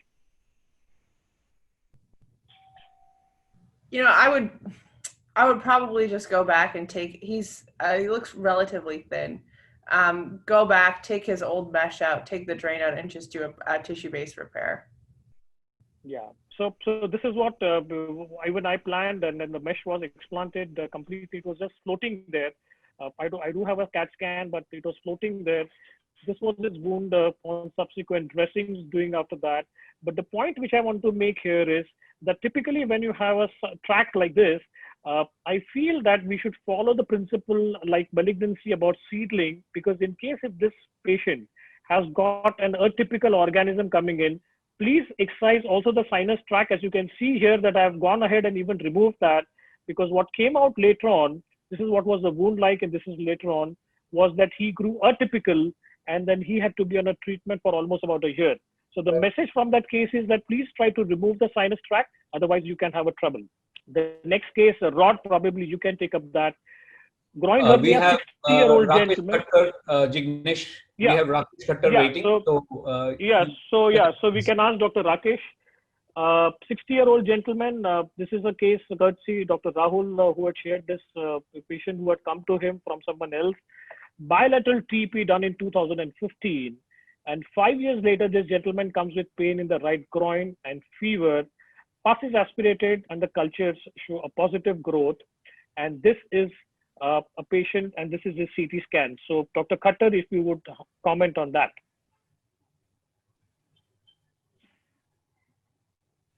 So bilateral TEP 2015, and there's one collection there. You can see the rim of collection over there. This is again a case post-TEP, but you saw that case and you're seeing this case now. I think in this case, mesh needs to come out, and there is so the descent number one. I can't hear you clearly, Dr. Khattar. I think. So are you going to aspirate, operate, remove the mesh, not remove the mesh? Yeah, that is what I'm saying. The mesh needs to come out, and don't put in a new mesh, and that's it. Mesh needs to come out. So what approach? What approach? Laparoscopic. TAP. Laparoscopic approach. Okay. So this is where the mesh was removed by laparoscopic approach. And I and Dr. Rahul had discussed this case. Typically for, most of our Indian surgeons who are watching, it's always a good idea, which also I shared with Rahul, is to remove this granulation tissue, which always hangs in the cavity. This is typically a picture of an atypical. Just draining the pus is not going to help us out. We need to remove all this unhealthy granulation tissue 360 degree and then send all of this for culture, because only going to remove the mesh is not going to help. Typically in the literature, it is also mentioned that atypical somehow has got we have an international audience. Fluid has got a good, yes. We have an international audience. Yeah. You have to specify it's atypical mycobacteria. They wouldn't understand otherwise. Yeah. So atypical mycobacterium, what I was talking about, always has the cavity which is surrounded by this unhealthy granulation tissue. So it is not only draining of the pus, but also the cavity has to be scooped out completely, because otherwise this patient stands a very high chance of a formation of the sinus. This is typically his report. Dr. Khattar, any comment? He's got most of the stuff resistant, only susceptible to doxycycline. How would you manage this patient? Yeah, I would put him on long-term doxycycline. Only single drug therapy? Have you taken out the mesh? Yes, the mesh is already out. I think then only single drug therapy should be, maybe for a week or two, you can give him antibiotics which have not been tested, and then you can put him long-term doxycycline. That is what I would do. Short course of drugs which have not been tested in antibiogram, and then a long course of doxycycline. Okay. So just for the knowledge for everyone, for the atypical mycobacterium, because it's a surgeon's nightmare, this is an article which talks about looking beyond for the treatment of atypical mycobacteria. There are slow growing, which grow in about 7 days, rapid growers in less than 7 days. They usually come from the soil or the tap water, which is the common source. The slow growing are Kansasi and Xenopi. The far rapid growing ones are abscesses, chelonia, fortuitium, which was typically in this patient. So these are fall into the category of non-tuberculous mycobacteria. They're resistant to chlorine-based solutions. So it's very, very important when you have such a case that you need to sterilize your instrument very, very properly. These are hydrophobic, strong adherent property, and they can form a biofilm on the implant. So one has to be very, very careful when you're putting in the mesh, and they can grow in a compromised environment very, very well. The first line of treatment for a typical mycobacterium always remains a macrolide.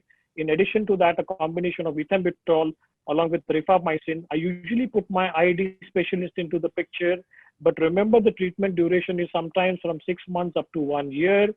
The second line of treatment for this is aminoglycoside. I use a lot of amikacin dressings locally, and it works very well. It is established in the literature as well that you can use topical application. Quinolones is also added in the second line along with clofazimine, which is a very good drug for skin and subacute atypical, which was used for leprosy in the past. And linezolid also works very, very well. So are the other drugs. And these are the newer drugs which are now being given into the literature. One just needs to know about them. There are a range of them which are used for atypical. This is just an algorithm to talk about that. So more and more drugs are now coming up for the treatment of atypical. That's for the benefit of the audience. So coming to the case number 7. Before that, Jignesh, I have a question. Yes. You have an infection like that 5 years after surgery. Do you think it's primary infection still? Or yeah, a it's primary infection. It's a primary. No, I think it's a primary infection because this is a typical slow growing. Probably the nidus or the inoculum of the colonizer was very, very small and over a period of time. So we've seen patients coming in after 2 years, 3 years, 4 years, and they really take a long time to come from there. I think it's the host immunity which plays an important role. If the patient's immunity is relatively good, the delay in the clinical manifestation is always very, very delayed. And that's what we have seen in a lot of patients with atypical mycobacterium. Mesh, I also want to ask the same question. Why late infections occur after 5 years? And so this typically is because of the good host immunity and a small inoculum of the atypical. So it was not a large volume inoculum of the atypical, probably on one of the tags or maybe the sutures or the place where the mesh was implanted. And then it slowly starts forming a biofilm. And the problem is that the patient keeps on having subclinical infection. But over a period of time, the infection becomes quite bad when the immunity of the patient goes down, and that's where they come up with such major problems. And is it always coming to the next case? Is it always atypical? Yeah, most of the times, if you see, the cultures would grow in about 27% of the patients. Jignesh, I'll have to interrupt you now. Jignesh, yeah. I'll have to interrupt you. Yes. Please don't show any groin cases anymore. We don't want anything going on to Facebook. Please go into other cases. Yeah, but I have covered most of the things. Make it faster, please. Yeah. So this was again a patient, courtesy Dr. Rajesh. He had shared with me. Maybe Danny can comment about it. Open mesh plasty in 2011.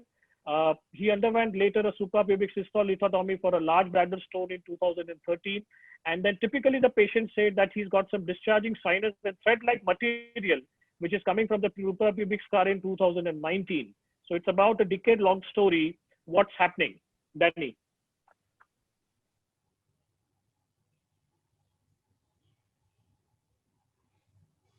Danny, are you there?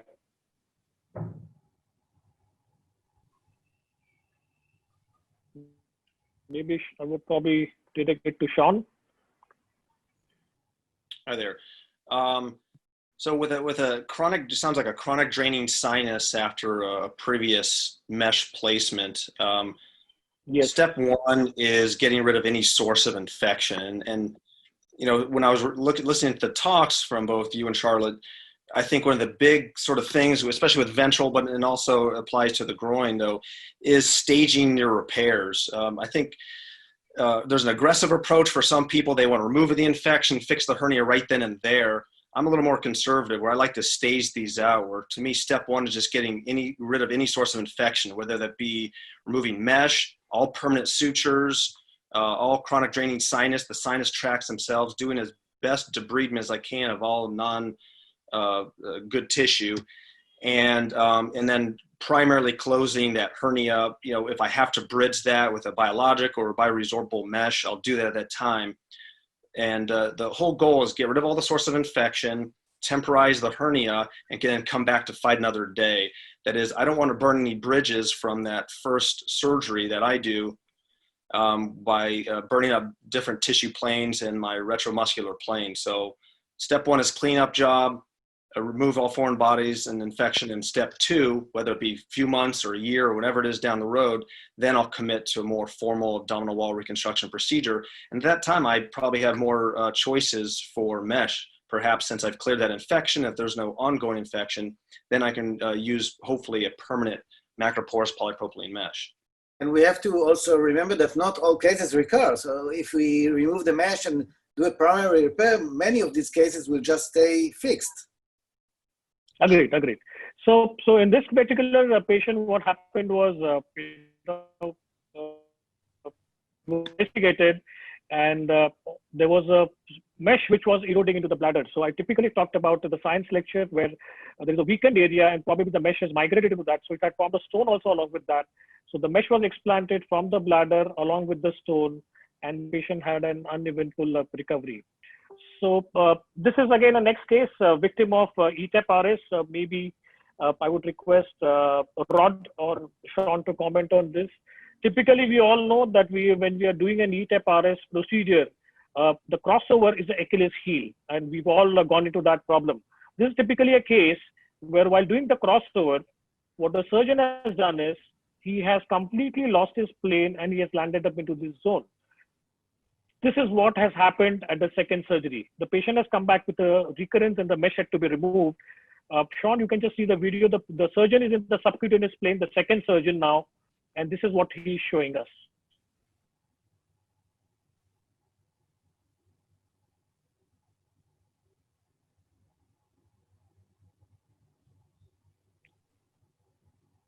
So your comments on that, the mesh is on the opposite side, but it is all in the subcut plane. So there is no infection, but the mesh needs an explantation. Yes, Sean. Yeah, I mean, absolutely. This mesh, it's a non-functional mesh at this point. It can only cause harm. It's not providing any benefit to the patient. So the entire mesh and any sutures that are used for it need to be removed. So typically, for the audience, this is a classical case where the mesh has to be explanted because of a technical reason that the surgeon went into a complete wrong plane. A TAR was offered onto this patient, and you can see that it's done pretty well, and this is the end result of the case later. This was another patient, Dr. Rod, if you can just comment on that. This patient had a 1.4 centimeter umbilical hernia, okay? And the surgeon decided to do an ETAP-RS. And now this is what is happening after 6 months.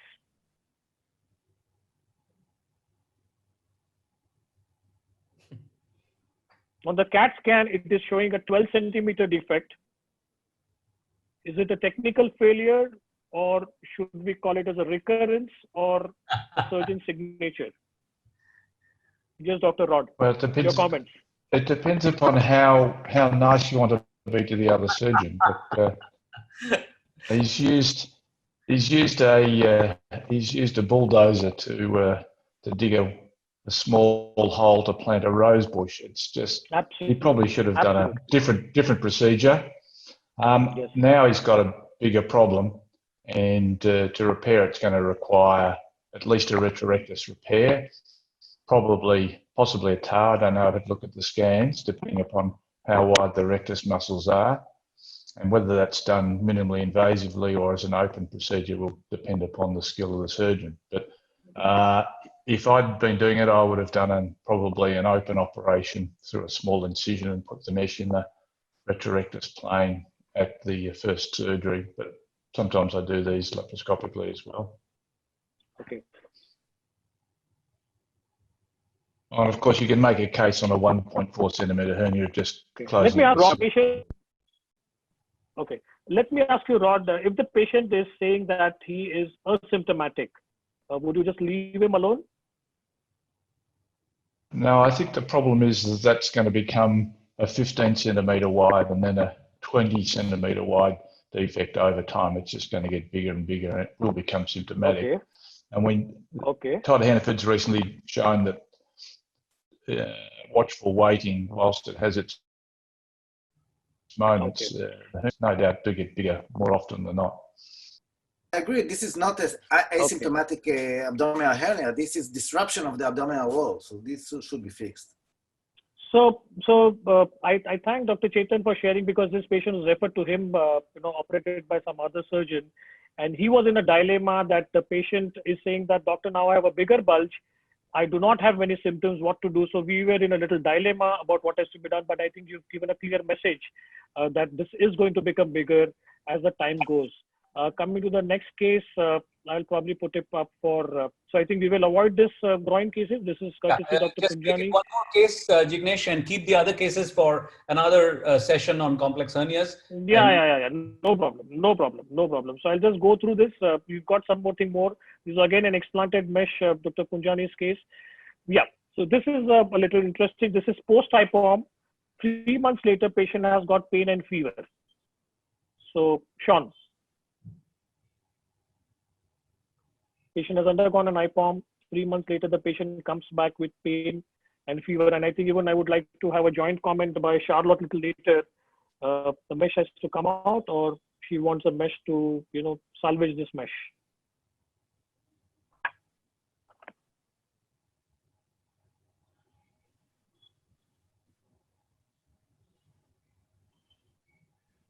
Yes, Sean. Just to come out. I mean, comment first. There's fluid collection. Now, people can develop chronic seromas from these, and in them by themselves aren't necessarily dangerous, but fevers, chronic fluid collection, with or without sampling of that fluid, there's a good chance that's an infected seroma in that, and that mesh has to come out. Little chance of salvaging that mesh. So I would go in there, do a full explant, culture it just to make sure I get the right antibiotics for it, but otherwise, debride any tissue that's bad and get rid of tack sutures. Primary, close it and come back to fight another day should the hernia come back. What's interesting about that is that one of the reasons why most IPOM meshes, composite meshes, are challenging in the setting of infection is that anti-adhesion barrier. They're carbohydrate-rich structures, which are fodder for bacteria. So if those get contaminated in any way, there's very little chance of salvaging that mesh.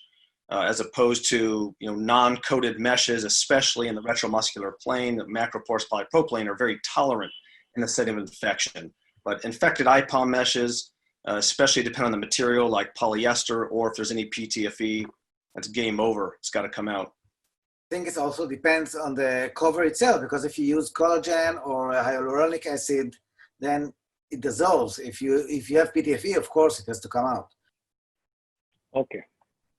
I think regardless, that mesh has to come out. I think the only other maybe nuance, and I would definitely agree or state that this is pushing the boundary, but if you got into a situation and you saw that mesh and it was probably just like a chronic seroma, I mean, you could argue that you could do a definitive hernia repair at that time. We definitely have had conversations in the OR about doing it. I personally probably wouldn't, but I know that, it may or may not be okay, depending on what you find in the OR. So that, there's definitely, maybe you could argue on the fact that if it was just like a chronic seroma, and it's a sterile culture, could you proceed with the TAR? I think, more than likely no. But, sometimes it is a possibility. Okay, so this is what was found. Yeah, and I'm like Sean. I favour stage procedures. I just think that they've already had one problem. It's better to come back another day. Especially since it's IPOM, so you can go laparoscopically, remove it completely, and then you don't do anything wrong to the abdominal wall. You can keep everything to the next operation. Yeah. Jignesh, this is relevant to what you said in the initial part of your excellent talk. You're doing an IPOM and you're getting a bad infection which necessitates an explant and subsequent complex hernia development and then resurgery, etc., etc. The question is why? So among the factors which lead to this, one of them is mesh type, as you mentioned. So we all know now that PTFE is one substance which doesn't tolerate any kind of infection. And if you use a PTFE mesh, then this is an outcome which will come up at some point of time. There's another mesh, and I suspect that many people may not have any experience about it. I do, so I'll mention it.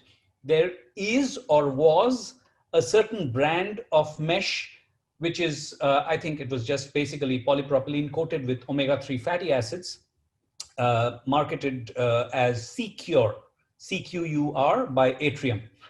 That mesh has a very high predilection for infection. And in fact, I had 3 mesh infections in a row. So I had a hat trick of IPOM mesh infections back in the early 2000s. So just mentioning this factor of the mesh itself being a predilection or a predisposing factor for infection. It was also very stinky. If I can Yeah, piggyback on that, the problem with certain newer meshes like Suture, which luckily is not being used, and there's actually active lawsuits going on for that, is with IPOM meshes, you want to facilitate ingrowth from the peritoneal side, which already has a limited ability to ingrowth. And if you cover mesh fibers with any substance, whether it be omega fatty acid or with physio mesh where they covered it with monocryl, you limit ingrowth in there. That limited ingrowth can lead to other problems like chronic seroma, lack of integration, and if that fluid gets infected, again, you're going to have a hard time clearing that. So my question is whether only mesh gets infected less than retromuscular and IPOMs. Is only mesh placement safer than other 2 locations? No.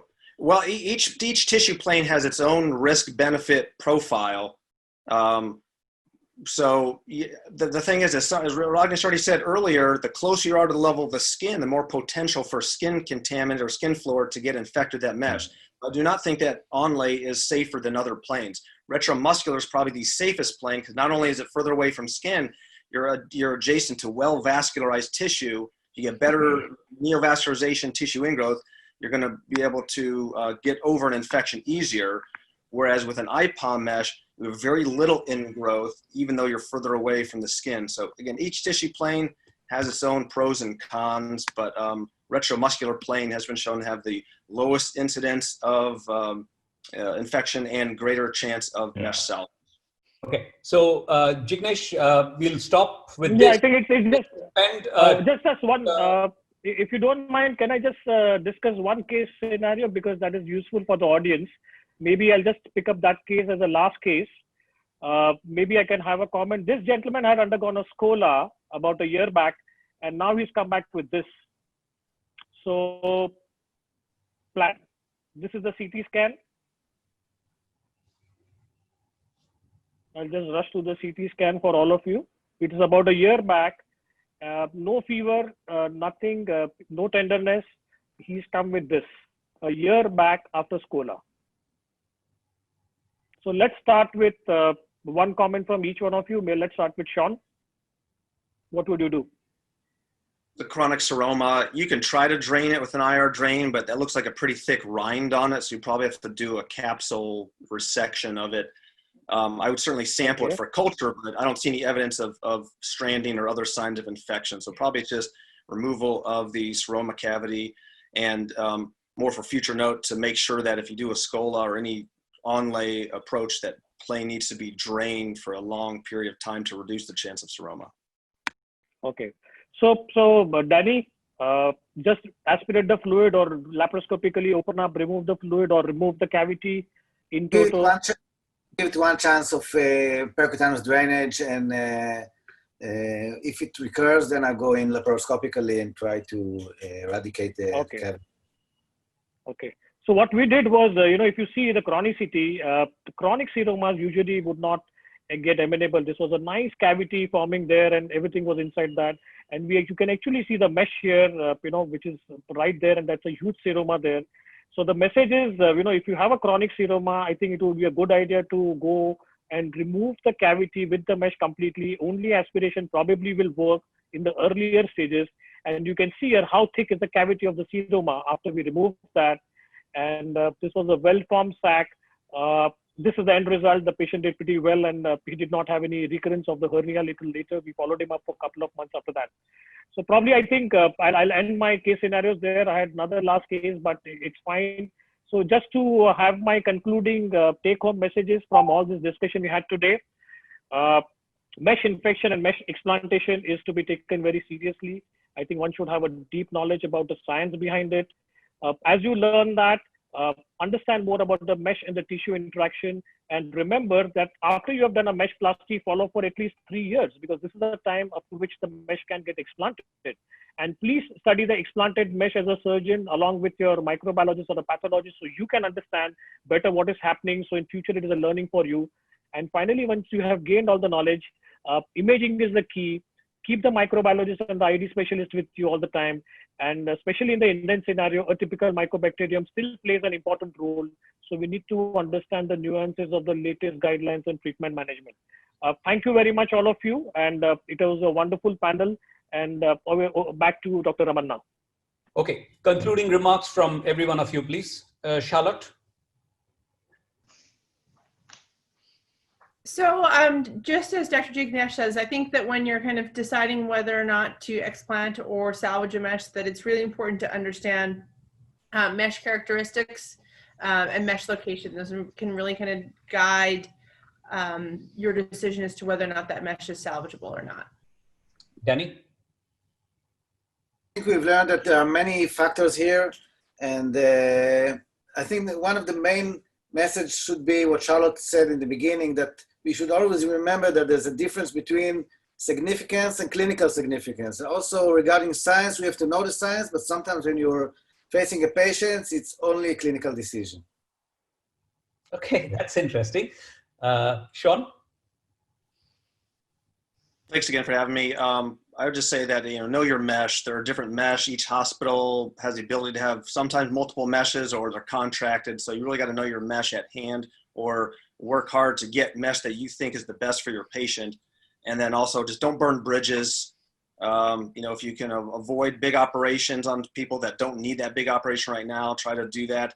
And with that one case, the ETAP case showed, you don't need a sledgehammer for a tiny little hack. Right. Rod? Ramana, thanks for the invite. It's been a great evening. Yeah, I agree. I think even though there are some principles involved, that you've got to make your decisions on a case-by-case basis and not be too dogmatic about what you should and shouldn't do.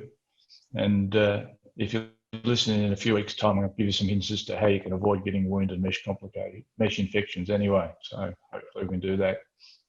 Okay. Rakesh? One vote for only, once more. Nobody's talking of only. I think onlay is a good operation if it's. I think onlay is a good operation if it's done properly, but very few people do it properly. Yeah. So it has its place. Onlay's all right. You need to unmute yourself.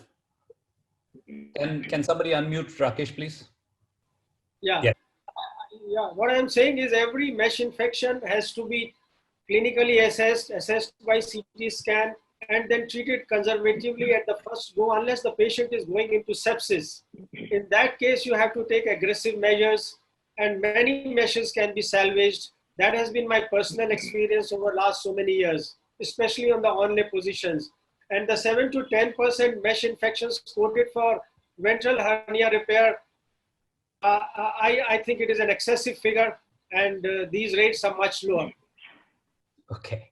All right. So just one last thing, Dr. Ramana, I would like to say that we all surgeons are good with laparoscope. Dr. Parveen Bhatia is here, so we are good with laparoscope, but spend some time behind the microscope. So we are good with laparoscope. Let's spend some time behind the microscope and understand things better, so that we can give good clinical outcomes. All right. Yes, Dr. I Ramana. think Thank you. we'll wrap it up today. It's been a very interesting Saturday evening. And don't forget that every Friday, we'll be bringing a smart talk to you, and we will have as good a session as tonight. Thank you, and have a very, very good weekend. Bye. Happy Independence Day. Thank you very much, Danny, and thanks to all the foreign faculty, Charlotte, Danny, Sean, Dr. Rods, brilliant. Thank you so much. Thank you so much for the invite.